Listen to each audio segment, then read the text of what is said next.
estamos hoje aqui reunidos para esse tributo ao Livro dos Espíritos. Assistiremos agora a um breve vídeo para iniciarmos o evento.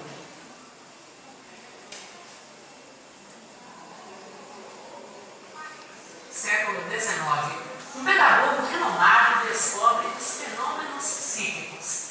Veja como Allan Kardec codificou o espiritismo.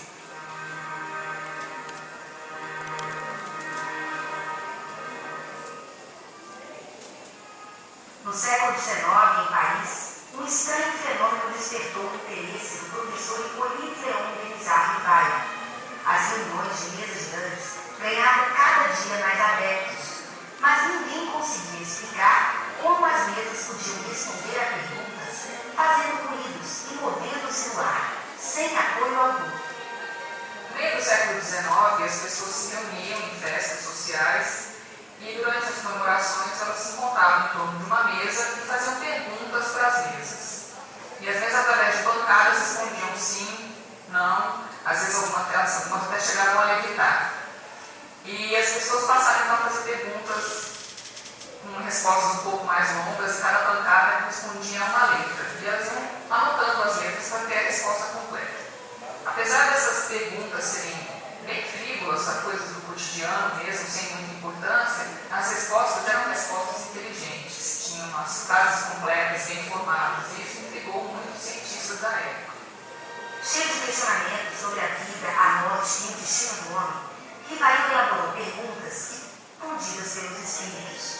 O pesquisador adotou o nome de Allan Kardec e publicou as perguntas e respostas em O Livro dos Espíritos. Foi a primeira obra da doutrina espírita, seguida de outras quatro: O Livro dos Médiuns, o Evangelho segundo o Espiritismo, o Céu e o Inferno e a Gênese. O Espiritismo trouxe conceitos novos e mais aprofundados a respeito de Deus, do universo dos homens, dos espíritos e das leis que regem a vida. A doutrina codificada por Kardec nos mostra quem somos, de onde viemos, para onde vamos, qual o objetivo da nossa existência e qual a razão da dor e do sofrimento. Os ensinamentos fundamentais do Espiritismo são: Deus é a inteligência suprema e causa primária de todas as coisas. Jesus é o modelo e guia de conduta para a humanidade. Além do mundo corporal, há o mundo espiritual. Os espíritos reencarnam quantas vezes forem necessárias para atingirem a perfeição. É possível manter comunicação entre encarnados e desencarnados. O homem tem um livre-arbítrio para agir. A prática espírita é realizada sem nenhum culto ou ritual. Ela deve ser gratuita e voltada ao auxílio ao próximo. A mediunidade, que é a comunicação dos espíritos com os homens, deve ser exercida dentro da moral cristã. O Espiritismo respeita a todas as religiões e valoriza todos os esforços para a prática do bem e pela paz entre os povos.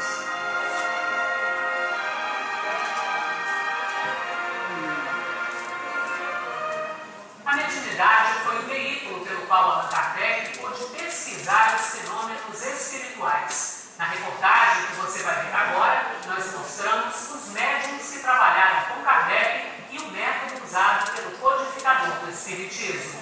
5 adolescentes francesas foram decisivas para o aparecimento da doutrina espírita. Elas foram os principais médiuns com que Allan Kardec trabalhou quando reuniu as informações dos espíritos superiores. As médiuns eram excelentes, mas Kardec não confiava em tudo que diziam os espíritos. Ele elaborava perguntas, checava a informação e analisava tudo de acordo com a lógica, a razão, o bom senso e a universalidade do ensino dos espíritos. As primeiras a trabalhar com Kardec foram as irmãs Julie e Caroline Baudin. Elas obtiveram quase todas as respostas que estão no Livro dos Espíritos. As médiuns usavam uma cesta de bico, que era amarrada de modo firme a um lápis, com a ponta para fora e para baixo. O médium encostava o dedo na cesta e este se colocava em movimento, fazia o lápis percorrer o papel, traçando letras e desenhos de acordo com a vontade do Espírito. As manifestações por intermédio das cestas eram, na realidade, formas primitivas de psicografia. Logo em seguida se percebeu que elas seriam substituídas pela mão do médium, oferecendo-se apenas o lápis para que o médium escrevesse. Nós devemos destacar também que Allan Kardec recorreu à família Baudin e, nessas condições, ele imprimiu um caráter de seriedade às reuniões que antigamente eram frívolas, né? Não havia assim um objetivo definido para essas reuniões. E nessas oportunidades também ele veio a conhecer a médium Ruth Jafé, que ela, juntamente com a família Baudin, as irmãs Baudin, deixaram uma grande contribuição para a elaboração dos primeiros textos, né, que Allan Kardec aproveitou na elaboração do Livro dos Espíritos. As irmãs Baudin se casaram em 1858 e Kardec passou a trabalhar principalmente com Aline Carlotti e Hermance Dufour. Hermance conheceu Kardec no dia do lançamento do Livro dos Espíritos. Filha de um rico proprietário de terras em Fontainebleau, logo tornou-se uma das principais médiuns da Sociedade de Paris. Aos 14 anos, Hermance publicou o livro mediúnico A História de Joana d'Arc, ditada por ela mesma. Seu espírito protetor era São Luís, e lhe ditou mensagens como esta: Aquele dentre vós que acredita valer mais que seu irmão e que disso se vangloria é insensato. Sábio, porém, é o que trabalha por si mesmo, como humilde em seu campo, sem se envaidecer de sua obra. A fé aliada à lógica, ao bom senso, à razão. Para estruturar uma proposta com essas características, um espírito nobre, tanto do ponto de vista moral como do intelectual. Conheça agora um pouco mais sobre Allan Kardec, o codificador do Espiritismo. Allan Kardec nasceu em Lyon, na França, no dia 3 de outubro de 1804. Seu nome verdadeiro era Hippolyte Léon Denisard Rivail. Estudou na Suíça, falava vários idiomas e sua cultura universalista abrangia todos os ramos do conhecimento humano. Kardec escreveu o Livro dos Espíritos, o Livro dos Médiuns, o Evangelho segundo o Espiritismo, o Céu e o Inferno, a Gênese e o que é o Espiritismo. Desencarnou em março de 1869. Em 1890, seus amigos reuniram textos inéditos e anotações pessoais e publicaram o livro Obras Póstumas. Os espíritos evoluídos nos ensinam que o ser humano que se liberta da matéria, por não priorizar as futilidades mundanas e por cultivar o amor ao próximo, aproxima-se da natureza espiritual. A moral dos espíritos superiores se resume como a do Cristo nesta máxima evangélica: fazer aos outros o que queríamos que os outros nos fizessem. Isto é, fazer o bem e não o mal.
Mas também muita gratidão.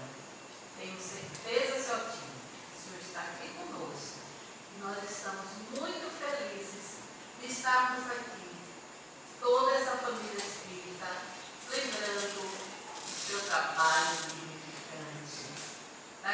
sorriso que confortava qualquer coração sofrido. Muito obrigada, meu Deus, por ter conhecido aquele Espírito.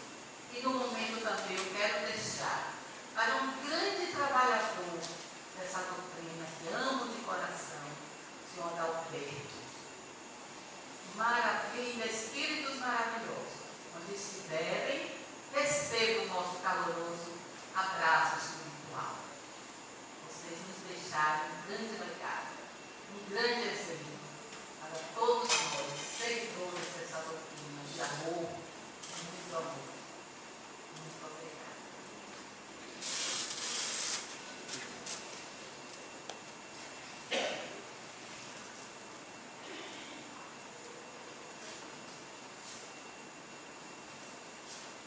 Boa noite a todos. Hoje é um dia de alegria porque o aniversário dos Espíritos é um marco na humanidade. Um divisor de águas em conhecimento espiritual. Mas, lembrar do Altino, eu tenho que dizer, eu fui jovem, quando conheci, bem, hoje eu acompanho bem. E a partir daí eu conheci o seu Altino. Mas meu relacionamento com o seu Altino firmou, depois que eu tive as primeiras percepções da mediunidade, desenvolvimento da mediunidade. Eu via vozes, tinha uma sensibilidade muito grande e ele me orientou. Dentro dessa orientação, eu fui para a União e lá, através dos estudos, eu adquiri o meu equilíbrio espiritual. Mas, Altino, eu vejo assim, uma pessoa paternal, me chamava de filho, muito carinhosamente. Uma pessoa discreta, uma pessoa de humor sensacional. Era também um grande estudioso da doutrina espírita, tinha um pensamento intuitivo e com isso nos penetrávamos e devassávamos a doutrina espírita para adquirir conhecimentos. Além disso, hoje foi muito importante lá na nossa casa, pela questão da orientação espiritual, tanto também na parte administrativa, foi muito tempo contador, fazendo a contabilidade, me auxiliou também nesse caminho e foi também um divulgador, foi um multiplicador do projeto Manuel Filomeno Miranda. Uma pessoa sensata, uma pessoa espiritual, uma pessoa carinhosa. Ele congregava pessoas, uma liderança nata, sem posição. Deixou para mim, realmente, conviver com ele, um legado muito grande. Dias antes, eu já me lembro porque fato de 18 de abril ser o aniversário do Livro dos Espíritos, consequentemente, é o aniversário também dele e não esquecer de jeito nenhum. Altino, onde você estiver, parabéns, sei que você está vivo, que nós só mudamos realmente de roupa, continuamos presentes, não só você, mas com certeza uma turma, aquela turma que você conversava, em termos de doutrina espírita, com certeza está com você. Muito obrigado, Altino. Muito obrigado a vocês que me ouviram. Palmas para os dois.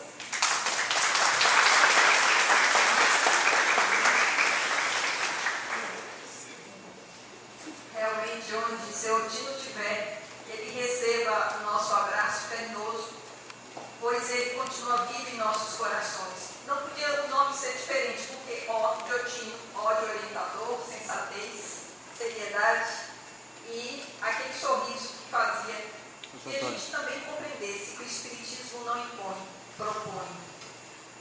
E essa lindeza que está aqui à nossa frente, Felipe Costa, para quem eu peço uma salva de palmas, orientado por aquela lindeza ali chamada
inquilinos que moraram naquela casa anteriormente também reclamavam desses barulhos, dessas pancadas, dessas manifestações misteriosas que havia naquela casa.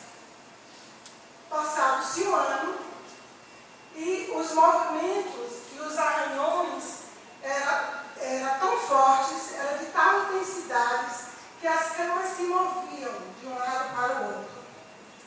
Eles não entendiam e às vezes começou o barulho a ficar tão forte que as crianças corriam para dormir no quarto dos pais. Ele tinha duas filhas que moravam com ele, que era Margaret e Kate, que era a menorzinha. Como toda criança, traquina, curiosa, Kate, a irmã mais nova, resolveu desafiar aquele ser misterioso. Foi. Quando viu a noite, chegou, ela começou a interrogar aquele ser que ficava dando as pancadas. E ela fez a primeira pergunta. O nome que está nos olhos é que ela chamou assim: seu pé rachado, se é um espírito, responda. E ele respondia através de pancada. E ela começou também a interrogar, batendo palmas, pedindo para ele repetir, e ele repetia através de pancadas a mesma quantidade de palmas. A mãe dela, a dona Margarete, vindo aquilo, também veio a interrogar, perguntando a idade de suas filhas. E a quantidade de palmas era iguais realmente à idade das suas filhas, dando veracidade realmente ao fato. A história se espalhou por toda a América e atraiu curiosos, pessoas, para aquelas reuniões onde se fazia para as mesas de girar e as cadeiras dançar. Um senhor que participava daquela reunião, chamado Isaac, desenvolveu uma maneira de, através das letras e da quantidade de pancadas que aquele espírito fazia, reunia para formar lá palavras e até mesmo uma mensagem. E se descobriu para mim, há um tempo atrás, morava um homem que foi assassinado e enterrado naquela casa. Tempos depois, foram feitas as escavações e descobriram realmente o esqueleto completo, dando veracidade realmente ao assunto. E a história se propagou, as manifestações continuaram e chegou à Europa. Então, em 1850, nos meados do século XIX, a Europa realmente era a febre das mesas dançantes e das mesas girantes. Ali as pessoas se reuniam para, nos grandes salões, nas mansões dos senhores lá do país, para se reunir e colocar as pessoas ao redor da mesa para fazer perguntas e as mesas dadas as respostas. E eram dadas. As respostas, as perguntas às vezes eram sem muita utilidade, mas as respostas vinham de maneiras inteligentes. E aí os cientistas daquela época ficaram intrigados, porque naquelas reuniões frequentavam os filósofos, professores, cientistas, e aquilo deixava intrigado. Porque, apesar daquelas perguntas serem boas, as respostas eram inteligentes. E até mesmo que era, digamos assim, fora do conhecimento daquelas pessoas que participavam dessa reunião. Foi quando, em 1855, um professor francês, cientista, conhecedor do magnetismo humano, chamado Hipólito Léon de Mizar-Rivail, foi convidado a frequentar a uma dessas reuniões. Ele já tinha conhecimento dessas mesas, mas como ele era um homem que não se deixava levar pelos modismos, ele achava que aquelas manifestações seriam concentração daquelas pessoas que ali frequentavam. Denisard, então, uma noite de 1855, resolveu ir a uma dessas reuniões. E chegando lá, ele ficou muito intrigado, porque as perguntas que se faziam, como eu falei antes, as respostas eram inteligentes. Então ele pensava, se as mesas movem e as mesas não podem se mover, se movem e respondem, é porque há uma inteligência invisível animando e respondendo estes questionamentos. As pessoas que ali frequentavam iam por curiosidade, porque estava na moda. Mas Rivail, que logo mais tarde passou a se chamar Kardec, ele ia como cientista e anotava tudo que os espíritos diziam. E uma noite, ele ficou mais intrigado ainda, quando o espírito disse a ele que ele seria a pessoa responsável a reunir todas aquelas mensagens e mais tarde publicar. Ele, como não deixava assim padecer por isso, resolveu então a perguntar a um espírito de verdade, que era uma médium chamada Abigail, para saber realmente se ele era aquela pessoa para divulgar. E o espírito disse, confirmo e repito, e não se deixe envaidecer se quiser se sair bem. É mais ou menos assim a resposta que o espírito disse. E mais tarde, você terá conhecimento das coisas que hoje você se surpreende. Então, o Rivail começou a frequentar a casa da senhora Baldan, que tinha as filhas, que era Carolina e Julie Baldan, que elas respondiam as perguntas, Kardec fazia as perguntas, elas respondiam. Mas além dessas questões, dessas casas, ele frequentava outras cidades, porque ele analisava todas as respostas de maneira criteriosa, dentro da lógica, para que não houvesse desconfiança. Então ele reuniu aquelas perguntas, todos aqueles questionamentos, e mais tarde foi publicado, né, o livro dos Espíritos. E Kardec dizia o seguinte, que ele fazia realmente esses questionamentos porque os espíritos, sendo almas que viveram sobre a Terra, não teriam o conhecimento de todas as leis do universo. Então, ele realmente fazia esses questionamentos e que nós, hoje, espíritas, também deveremos fazer os questionamentos para que a gente também não se acredite em tudo que se dizem por aí, como muitos que têm. Então, a gente tem que também ser um Kardec questionar, né, para poder saber se realmente é verdadeiro. Então, assim, Kardec, na época, também ele foi dito a ele que ele tinha sido, em encarnação anterior, ele tinha sido um sacerdote druida, que chamava-se Allan Kardec. E no dia 18 de abril de 1857, saiu de Saint-Germain, da tipografia lá em Saint-Germain, a primeira obra do Livro dos Espíritos, com 501 perguntas. Essas perguntas, a maioria delas, foram respondidas pelas irmãs Caroline e Julie Baldan e Ruth Chapé, que era uma médium sonâmbula e que tinha várias anotações no caderno que ela escrevia durante a noite. Então, no dia 18 de março de 1857, chegou a obra, né, de Kardec, saiu da tipografia a obra de Kardec. Claro que com isso atraiu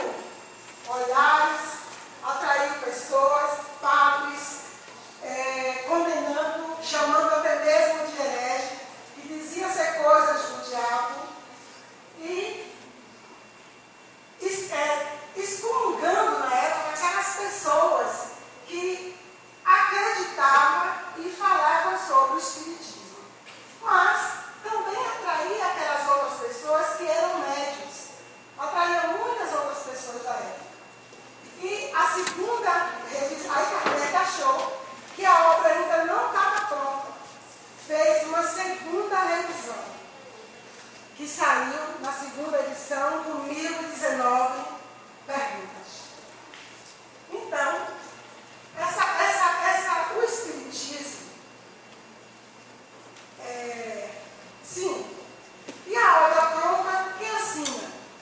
Né? Como dar o nome desta obra? Como a obra não era dele, ele foi só um organizador, óbvio que ele botou o nome do Livro dos Espíritos. E assinou com Allan Kardec, porque tinha sido o nome da encarnação anterior que o Espírito tinha dito para ele. Kardec, naquelas reuniões, ele levou muito a sério. Então, as reuniões que no início eram por meio de curiosidade, de brincadeira, quando Kardec começou a frequentar, ele levou aquela reunião a sério, como realmente cientista, e anotando tudo, né, para mais tarde publicar. Sim. Então, Kardec, como foi dito antes, né, que possa ser que façam essa pergunta para vocês ganharem o livro, nasceu no dia 3 de outubro de 1804, não é isso? Na cidade de Paris, né, em Paris, lá na França. Era um estudioso francês, cientista, e tornou-se conhecido como o pai do Espiritismo. Eu vou, tem outros dois colegas que vai falar também sobre a obra, que é uma obra realmente que, eu digo que modifica realmente a pessoa, nos ensina. Porque a primeira pergunta do Livro dos Espíritos foi uma pergunta muito inteligente. Kardec perguntou: o que é Deus? Deus, né, a inteligência primária, a inteligência suprema, causa primária de todas as coisas. Então, vem trazer para a gente em Jesus, que é o modelo e guia a quem a gente deve seguir, as leis morais, né, o livre-arbítrio que nós temos de escolher, penas e gozos futuros. Então, tudo isso está dentro da obra de Kardec. Nós vamos ter mais dois companheiros, e se vocês tiverem alguma dúvida, podem perguntar para eles, já que eles não houver, porque eu estou lá para responder. Eu vou passar para ele, né, moça?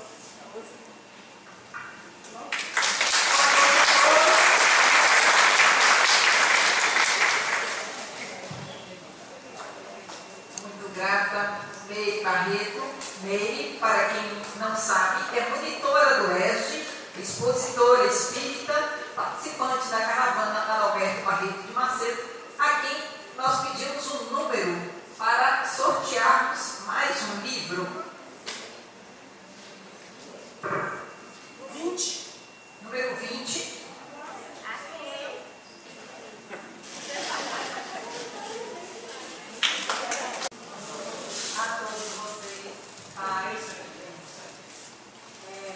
Eu estou inibida depois de primeiro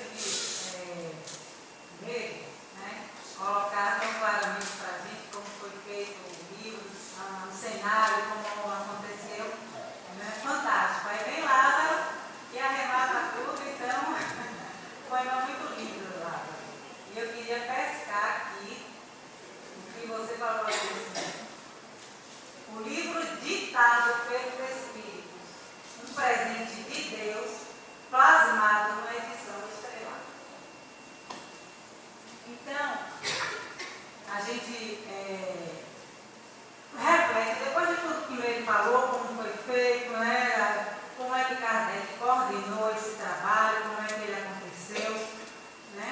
Mas por que o Livro dos Espíritos, né, acaba sendo uma revolução num tempo já revolucionado pela ciência? Então, a ciência já estava caminhando a passos largos, né, materialismo já se fortalecia, contrário, por consequência de toda uma história de que a igreja, né, abortava qualquer movimento em que se pensasse o contrário, né? Então, os cientistas foram convidados ao longo dos anos a tomar até cicuta, por não comungar com aquele pensamento comum. E o Livro dos Espíritos chega no século XIX e revoluciona. Não sei se vocês lembram, Rose, cabe até uma pergunta para depois. Não sei se vocês lembram, no filme que aconteceu aqui agora, a moça falava e no fundo existia uma frase pequena, 2 palavras. Alguém lembra? Se alguém lembrar, vai ganhar o livro. Alguém falou aí? Terceiro? Terceira revelação. Terceira revelação. Então, por que terceira revelação? Por que o Livro dos Espíritos é algo tão importante que merece um dia solene na Câmara dos Vereadores de Alagoinhas? Por que ele é tão citado dentre tantos livros, né, fantásticos, maravilhosos? O Livro dos Espíritos aparece e desconta para a gente dessa maneira. Então a gente volta lá e lembra que naquele vídeo ele aparecia sob o título Terceira Revelação. Então qual foi a primeira? Qual foi a segunda? Por que a terceira? Por que deu a Por que a terceira? Paulo, corta um pouquinho essa câmera. Por que a terceira? Por que dessa forma? Então a gente, só para lembrar, né, as revelações. E eu gostaria de primeiro voltar ao primeiro livro da Bíblia, a Gênesis. Né? E na Gênesis a gente fala do Espiritismo em raça adâmica. Né? Naquele comparativo com a história de Adão e Eva. Algo assim, um momento especial na história do homem, do planeta Terra. A vinda dos degredados, dos espíritos rebeldes de Capela para auxiliar o desenvolvimento espiritual, tanto quanto o projeto genético, né, do ser humano. Estes espíritos realmente foram expulsos do paraíso.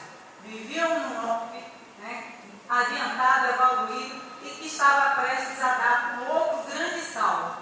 E eles não aproveitaram aquela oportunidade.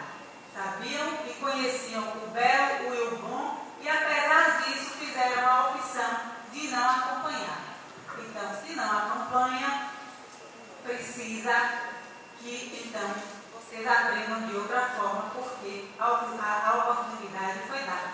Então eles vêm à Terra com a promessa de chegar aqui, nos auxiliar, porque naquele momento nós ainda éramos os antigos primatas. Era o período neolítico. Então naquele momento a gente começa a nossa história de evolução espiritual. E a Gênesis marca esse momento. Então, esse momento, e aí a gente, né, a partir dessa chegada desses homens, a gente começa uma história, né, bonita e de idas e vindas, de politeísmos ao longo de toda a história, mas de uma busca, de um saber, de um desenvolvimento crescente em termos de forma humana, de genética, e uma busca incessante, né, com relação ao sentimento de Deus, de espiritualidade. E a gente então caminha com a história da China, da Índia, dos egípcios, de Israel, dos arianos, né? E aí vamos então para Israel, e a gente então se depara, Israel não, com os hebreus, e nós nos deparamos com a primeira revelação. povo sofrido, um povo nômade, vai aqui, vai ali, terra prometida, seca, né? 7 anos de bonança, 7 anos, né, de vida difícil, um povo politeísta, né? Mas um povo unido, um povo esperançoso. Dentro desta civilização, deste povo, né, existe então Moisés, aquele hebreu criado como egípcio, e descobre-se então que é hebreu, né, e aí sai do Egito e vai ser um simples pastor, que depois a história o conduz, né, Deus o conduz para que ele retorne com seu povo e que, através de fenômeno mediúnico, recebe uma revelação fantástica. A partir de Moisés, a partir dos 10 mandamentos, começa a desenvolver no ser humano o sentido de Deus único. E Deus, então, manda mesmo revelar a Moisés a moral, né? Os 10 mandamentos. E, por conta daquela história, os 10 mandamentos foram a primeira revelação, ela toma uma característica despótica, absolutista, não tinha como reclamar, se posicionar, era daquela forma, tinha que ser, de um rigor muito grande, às vezes até cruel, porque tinha que seguir a lei, sob qualquer protesto.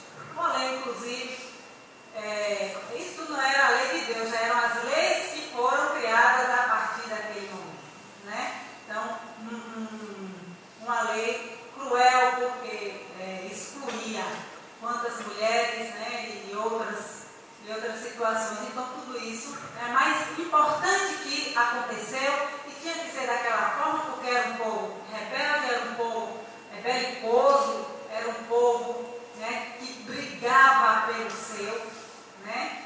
Então, precisava ser daquela forma. E Moisés, e aquela lei, conduziu aquele povo, né, até o Cristo. Então, até o Cristo, o planeta Terra era planeta primitivo.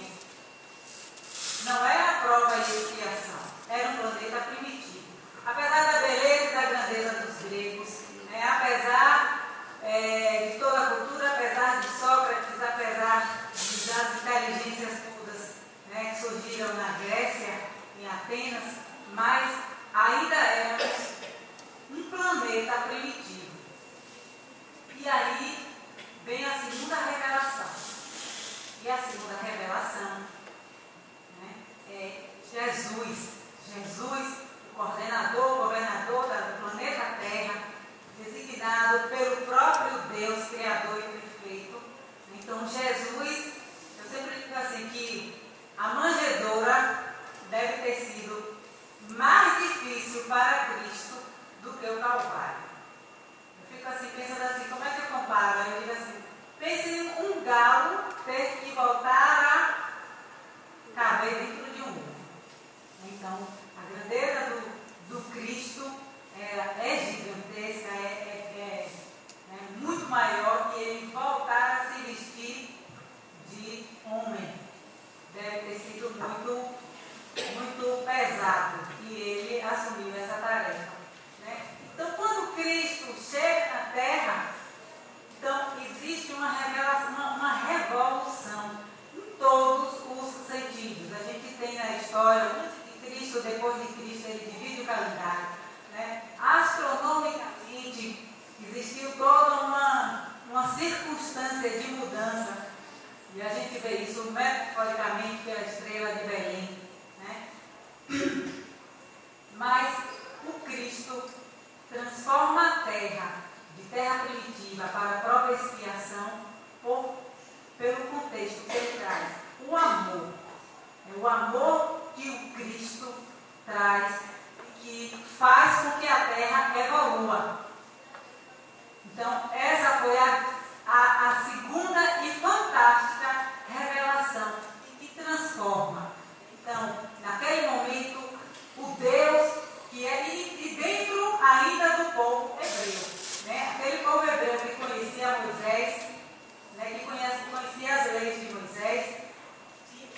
trazia o quê? Um Deus belicoso, um Deus dos exércitos, o Deus do Senhor Javé, Jeová, aquele Deus que castiga, que condena. E Jesus Cristo traz Pai. Transforma aquele Deus que era dos hebreus, entrega a todos, é Pai. E nos ensina como é amar, compreender, acolher, não julgar, auxiliar. Esta é a segunda e grande e fantástica revelação. Seguimos adiante e o universo, o movimento do universo é sempre evolutivo. Então, como nós, planeta Terra, evoluímos de planeta primário para planeta de provas e expiações, que ainda somos, sempre existiu a promessa de evolução. Existe um momento em que é preciso preparar o planeta Terra para a próxima evolução, que nós, deste século, nascemos ouvindo a era de Aquários, a nova era, a era que se aproxima, a transição planetária, o novo mundo. Isso para a gente é muito comum. E que era essa? E que começa quando e termina quando? Então, esta era, essa evolução que nós espíritas temos conhecimento, já é comum aos nossos estudos, do nosso conhecimento. Essa evolução vai nos levar à condição de planeta de regeneração. Regeneração a gente está doente, e começa a se convalescer. E quando e como é isso mesmo? E o que é que tem a ver o Livro dos Espíritos com isso, Jaqueline? Você está mudando de assunto? Então, esta era de regeneração que se aproxima, ela iniciou em 1857. Estamos hoje comemorando um evento revolucionário que iniciou exatamente em 1857. Então, o Livro dos Espíritos é um marco, é um auxílio de Deus para que nós, através do auxílio, do conhecimento dos Espíritos, eles veem o Espírito Verdade, inaugura essa era. Ele vem, ele fala, e olha, escreve, na verdade é escrita, através de 4 meninas. Uma de 12, uma de 14, uma de 16, uma de 18. E estudado e questionado com toda a seriedade por Kardec, para ver se realmente era coerente, era viável, era possível, era daquela forma. Mas que coisa fantástica! A transição que a gente sempre ouve falar começa exatamente em 1857. Então, o Livro dos Espíritos foi o primeiro, Kardec viveu 11 anos, 12 anos apenas depois do Espiritismo. Que pena que ele se foi tão cedo, mas aí ficaram outros tão fantásticos quanto, para revelar, para nos conduzir neste processo, porque na Gênesis se fala 1857. Um tempo termina, um novo tempo se anuncia. Olha que isso lá na Gênesis já se falava. E essa revelação, ela chegou assim de repente, sem ninguém avisar nem falar. Poxa, Jesus Cristo já falava. E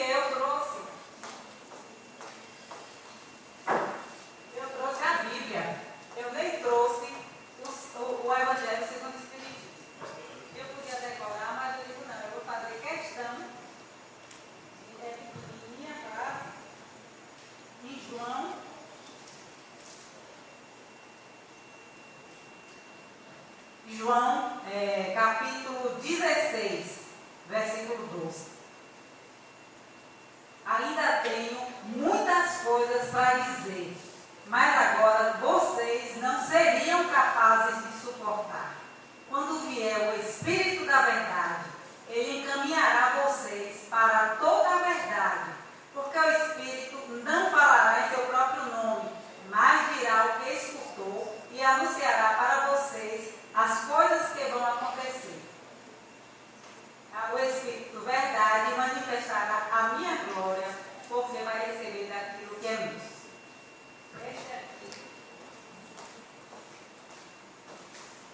Jesus já nos anunciava, né? Jesus não tinha condição de, naquela sociedade, naquele momento, 2000 anos atrás, falar o que o Espírito verdade fala para Kardec. Não existia ciência, né? Não existia outras formas. Então, naquele momento existia uma profusão de teorias e de filosofias e de história de vida e de possibilidades de questionar a vida. Então, quem sou, para onde eu vou, né? De onde vim. Então, eram questões que naquele momento não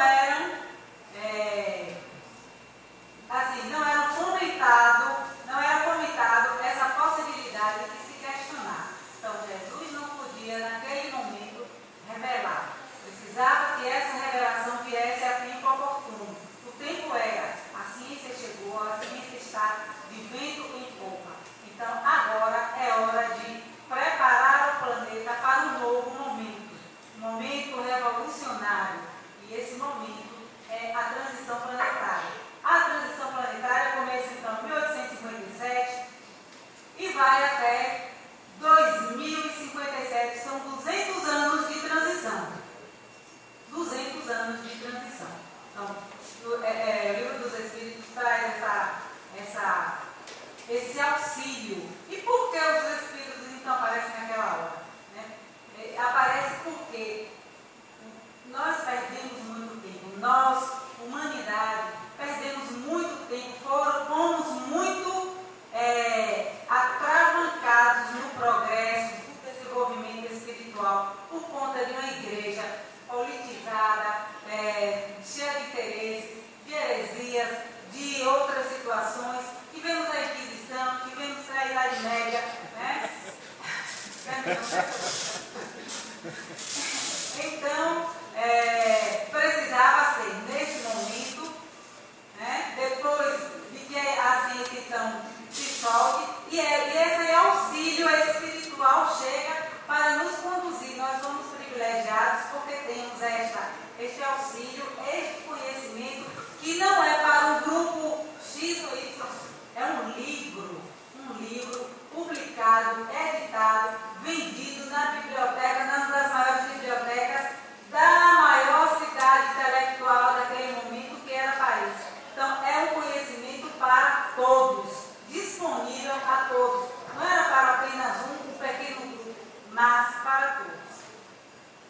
Então, e aí, essa espiritualidade, nesse momento de transição, ela está acontecendo, ela precisa acontecer, e a partir de Allan Kardec, da revolta do Livro dos Espíritos, a gente tem a profusão de conhecimentos espíritas, né, de fenômenos espíritas, de auxiliadores espíritas, para que nos auxilie nesse momento, porque ficamos muito tempo sem ter o conhecimento disso, então a gente ficou um pouco com as vistas embaçadas.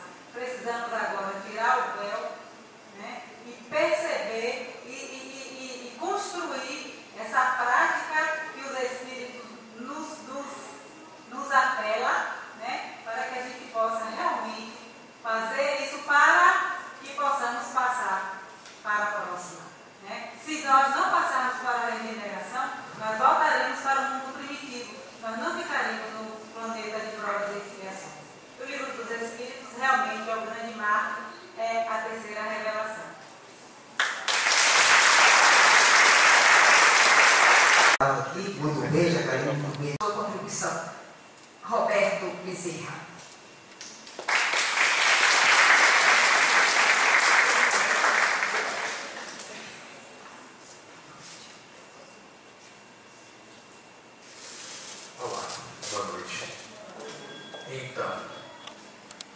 Gustavo falou, fiquei pensando em casa, meu Deus, que bom que amanhã é 18, é um dia diferente, de nós estaremos assim, comemorando uma data que é bem importante para nós espíritas. Quero parabenizar o CR4, a direção aqui presente, a todos os irmãos espíritas e aqueles também que se consideram simpatizantes. Quero assim agradecer a anuência de Deus e dos espíritos imortais que trabalham nesta região, dos muitos que já se encontram aqui. Enfim, foi se falado de tantas coisas importantes, as meninas trouxeram isso muito bem. Nós vamos fazer um arremate dizendo que as entidades venerandas nos passam que na virada do século XVIII para o século XIX, na data de 1º de janeiro de 1800, Jesus conclamou no mundo espiritual uma reunião com vários espíritos que habitavam a veste física para poder trazer na ordem do pensamento filosófico, na ordem das artes, do pensamento mais profundo do indivíduo, noções que necessitavam para o nosso brilhamento e autoconhecimento. Então, naquela noite da virada do século, muitos espíritos estavam lá e de uma região onde Jesus se pôde se colocar presente, ele conclama duas entidades que tiveram um papel muito peculiar na Terra. Primeiro, que foi Caio Júlio César, o Brutus, que naquela época da Roma, vitimado pela questão do poder, iria de uma certa forma solicitá-lo.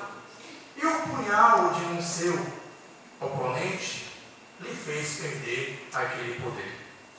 Aquele espírito se encontrava lá no plano espiritual, ouvindo a conclamação do mestre, quando também foi citado João Rus, que nos séculos passados perdera a vida em prol da mensagem do Cristo, pela divulgação da mensagem cristalina do Cristo.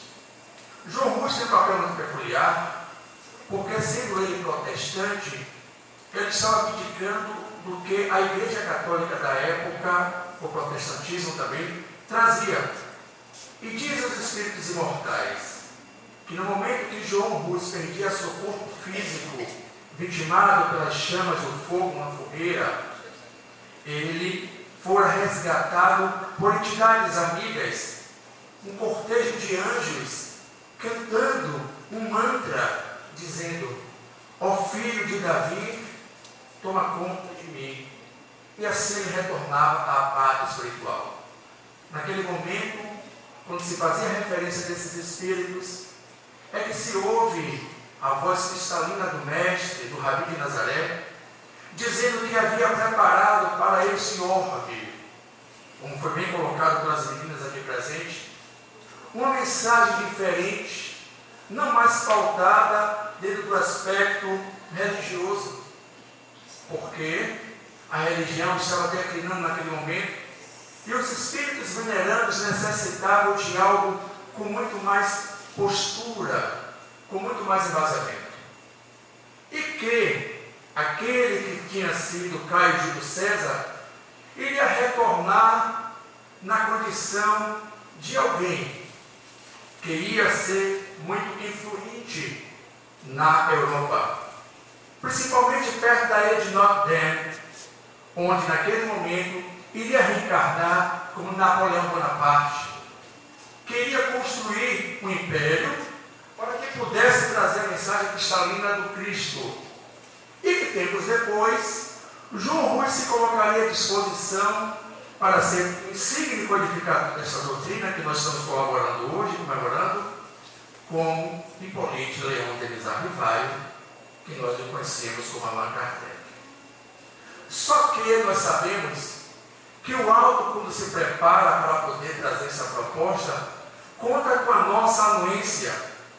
E depois nós iremos relembrar que com a chegada do Espiritismo, vamos resgatar justamente quando na velha Palestina, nas catacumbas, Aqueles irmãos de fé que entravam ali, colaborando com a mensagem do Cristo, às 4 horas da madrugada, jejuando, orando por um mundo melhor e por uma situação melhor da época, não tão diferente como hoje. Estamos comemorando os 159 anos do nascimento físico da mensagem cristalina no nosso mundo do Espiritismo, mas também é a data que se comemora não só o Livro dos Espíritos, mas a data que se comemora a implantação do Espiritismo no mundo. Porém, o Espiritismo já faz parte da nossa vida. Nós somos espíritos. E o que é que o Espiritismo está fazendo conosco hoje? Se nós fizermos uma estatística, vamos perceber que o Brasil recebe essa veia de uma forma muito cristalina, porque é nascido na Europa, mas porém entra com habilidade muito mais conceituada na questão filosófica e vem justamente fertilizar na terra brasileira, onde dirá Herculano Pires com muita propriedade, de uma terra onde nós espíritos necessitamos desse momento de encarnação para poder usufruir dessa semente e lançar entre nós. Primeiro no sudeste do país, onde vamos ter a via do Chico Xavier, trazendo o Espiritismo de uma forma tão pautada na caridade. Depois nós vamos ter outros blocos, e esse que chega hoje à nossa Bahia, onde nós temos espíritos missionários, como o próprio Divaldo Pereira Franco, que este ano comemora 89 anos de existência física, e é um paraninfo, é um divulgador dessa doutrina, que nós estamos aqui agora comemorando. Mas justamente qual o papel do Espiritismo na nossa vida? Se nós buscarmos agora o Livro dos Espíritos, que eu acredito que todos nós aqui já fazemos leituras profundas, vamos encontrar dividido em blocos. Na parte filosófica da coisa, quando nos chama ao pensamento cristalino do Deus, a unicidade, para depois buscar as nossas saciedades recorrentes, o que será depois de nós descermos ao mundo, de nós deixarmos o nosso corpo para que seja entre no processo de transformação, para depois me alicerçar com o que nós chamamos de mais sublime na condição de espíritos, trabalhando as leis morais, que faz com que burilhe em cada um de nós um momento de emancipação. Porque ser espírita no tempo de hoje, como diz o apóstolo da caridade, o espírito Adolfo Bezerra de Menezes, nunca foi fácil seguir a Jesus e nunca foi fácil ser espírita.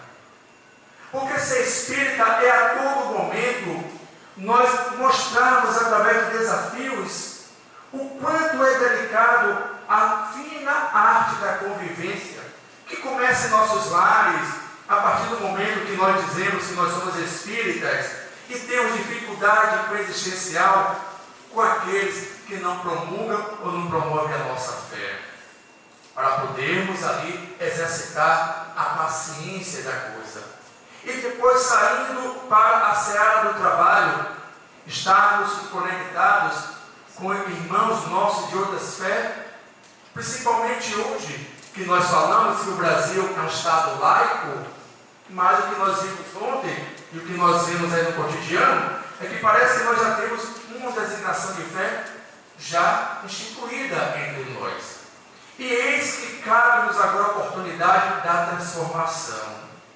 Mas a mensagem espiritista, ela vem para o indivíduo, que vai se tornar coletividade. Porque a partir do momento que eu me transformo de uma forma muito peculiar, isso traz uma rotina no meu engrandecimento como indivíduo. Porque dirá com muita propriedade Allan Kardec, que reconhece o verdadeiro espírita pelos esforços que fazem de forma contínua, para que, através da continuidade, possa entender-se como indivíduo e, assim, realizar um processo de transformação. A mensagem espiritista, ela não vem só pautada nas comemorações, ela está no cotidiano, no dia a dia, porque nós vamos exercitá-la a todo momento. Muitas vezes eu me recordo que quantas vezes nós nos enganamos diante dessa mensagem que chega para a nossa transformação, porque na condição de espírito agora momentaneamente encarnado e com inúmeras dificuldades no nosso gozo da existência, evidentemente que nós somos gratos hoje de estar recebendo essa informação, porém em cada um de uma forma diferente. Porque nós podemos atacar hoje o pensamento filosófico e entender por que eu estou sofrendo agora. Ou nós podemos apenas direcionar para as questões relacionadas à mediunidade e à descoberta do espírito na sua inter-relação. Ou muitas vezes nós podemos direcionar para as questões relacionadas à caridade. Mas os espíritos amigos nos dizem que esta doutrina é a fusão deste tripé, porque a base filosófica com objeto de estudo que somos nós espíritos, e hoje aqui foi falado sobre isso, existem já cadeiras, principalmente no sudeste do país, que já direciona e trabalha a questão da espiritualidade. Nós temos inúmeros pesquisadores, o Dr. Sérgio Felipe, em São Paulo, leciona uma cadeira intitulada Espiritualidade para justamente realizar essa relação com que nós, de forma contínua, exercitamos dentro dos nossos aparatos espiritistas, principalmente nas reuniões mediúnicas. Mas o espiritismo também, ele traz a vértice moral, porque na condição de ser, de indivíduo, que nós estamos numa pátria onde recebe uma herança negra que traz uma cultura fenomenal, onde nós recebemos também uma herança portuguesa que traz a espiritualidade em nós. Eis que esta fusão do espiritismo vem para nós brasileiros e baianos neste momento para dizermos que vale a pena investirmos na nossa reforma interior. Porque o espiritismo, completando este ano de existência, precisa ter um roteiro dentro da minha consciência para que eu possa ser diferente. Porque senão, de nada valeu nós estarmos ali, aqui, acolá, nos workshops da vida, em todas as coisas, se nós não estamos exercitando o nosso pequeno caminhar. A doutrina espírita, ela é uma renovação contínua. Foi falado aqui de grandes paranífos, ícones desta região, e nós podemos citar aqui Oscar Vitor, Mãe Helena e tantos outros que se colocaram à disposição naquele tempo, com inúmeras limitações que hoje já não temos. Nós temos hoje grupos na internet, de rede social, nós temos uma facilidade de nos locomover de automóvel, mas naquela época, aqueles irmãos vieram com muito fogo, com muita vivacidade, para desenvolver esta base que hoje nós estamos aqui comemorando. Os pilares físicos das nossas casas, que foram levantados com muito suor, com muita dedicação, no tempo que a doutrina espírita era conceituada uma entidade do meio afro-brasileiro, como diz o nosso querido presidente da instituição maior, da FEB, André Luiz Peixinho. No tempo da Rádio Patrulha, na década de 70, quando precisava adentrar o terreiro de Jesus, que eu tive a oportunidade de conhecer e de trabalhar lá, onde adentravam e a Rádio Patrulha ficava esperando para quem vinha sair, e a delegacia, porque estava proferindo algo que naquela época não era correto. E hoje nós aqui espíritas, e os espíritos espíritas que estão aqui também, temos essa facilidade para poder divulgar. Mas nós queremos mais. Nós queremos a divulgação em nossa consciência, no nosso dia a dia.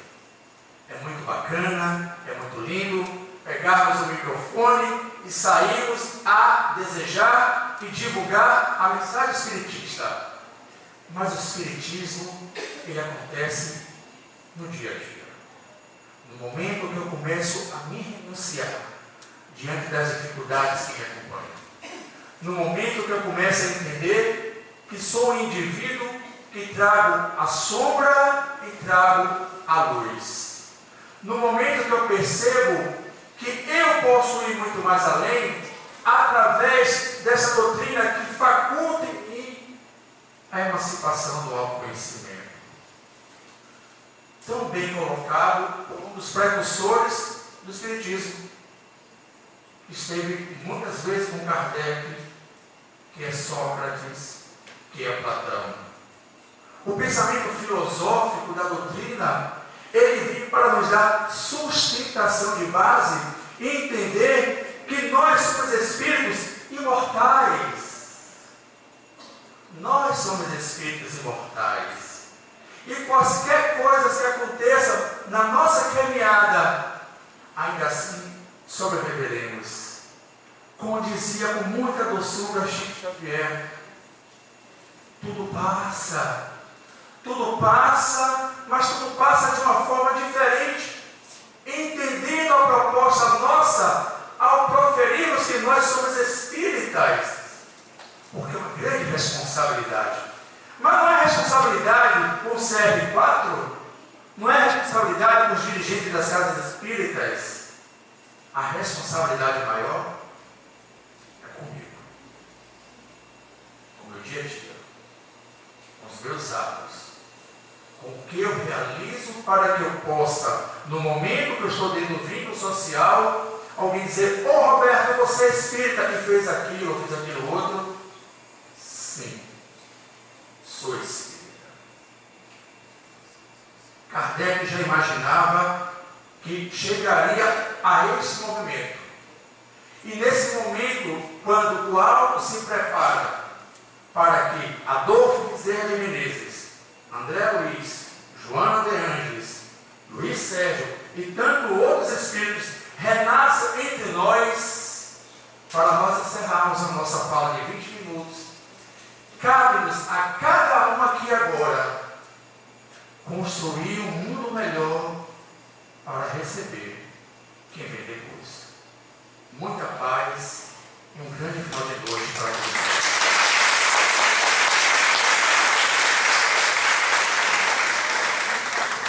Já sei que já estão cansados, mas hoje é festa, 159 anos do Livro dos Espíritos. E antes de eu fazer os agradecimentos, eu quero convidar aqui o companheiro Cecílio Abade, porque, para quem não sabe, essa questão do Dia Municipal do Livro dos Espíritos deu início uma trajetória entre eu, Antônio de Santana, que ninguém conhece, o senhor Cecílio Abade e a senhora Rosiane. E nada mais justo do que a gente também possa ouvir o companheiro Cecílio Abade, porque ele está sempre com a gente aí nas caravanas, a caravana Baiana da Fraternidade, a caravana da Alberto Paredes de Nascimento. Eu pedi a Abade que faça o pronunciamento. Meus irmãos, boa noite a todos vocês. Dizer a vocês que é com muita alegria realmente que nós chegamos a essa casa e vemos tantas pessoas trazendo essas mensagens maravilhosas da doutrina espírita. Aqui, hoje, eu estava ali sentado neste instante pensando numa companheira também nossa, que é a doutora Nádia, né? Que no momento, quando foi, né, lá na outra casa, que não era aqui ainda, ela estava na plateia e foi chamada para fazer parte, junto com os vereadores que estavam voltando, o Dia Municipal do Livro dos Espíritos, E ela foi com todo carinho, levantou e foi até lá e disse: eu não estou aqui como promotora, estou aqui como espírita. Então, por isso, eu estava lembrando dela, e lembrando nossos amigos e irmãos, que aqui, hoje, se torna festa, porque nós fizemos a nossa parte. Como espírita, lutamos também nesse movimento, e aqui estamos com muita alegria, muita paz para vocês. Com uma boa aceitação, que foram 29